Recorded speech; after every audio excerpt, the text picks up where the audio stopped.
एकदम सरांनी आता एक स्लाइड दाखवली होती इथं, मला माहित नाही म्हणजे पाहिली की नाही पाहिली, पण ती स्लाइड मी माझ्या जेव्हा मी पाहिली त्या साईड नंतर माझं जे आहे परिवर्तन एकदम चेंज झालं. सरांच्या स्लाइडवर लिहिलेलं होतं जस्ट लाईक अ जॉब. काय लिहिलेलं होतं?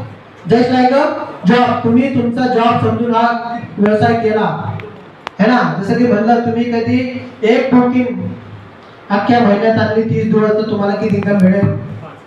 5,000. राईट. तुम्ही बंद महिन्यात 10 बुकिंग कधी आणल्या तर किती मिळेल? 50,000.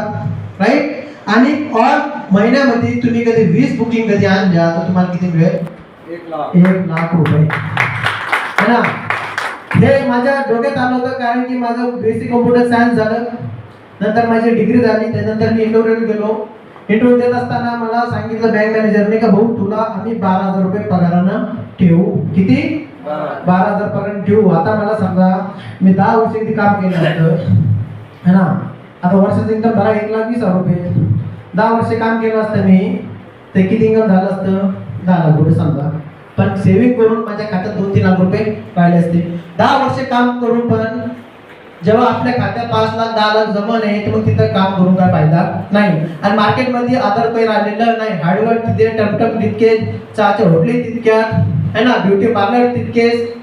काय पण करायला गेलं तर माझा दादा लोक तिथे बसलेले आहे ऑलरेडी मार्केटमध्ये, ते वरती येऊ देऊ शकत नाही है ना.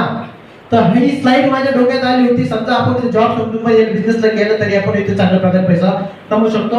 2 महिने झाले मला जॉईन होईल आणि आज बँका कचीवर आहे. राईट.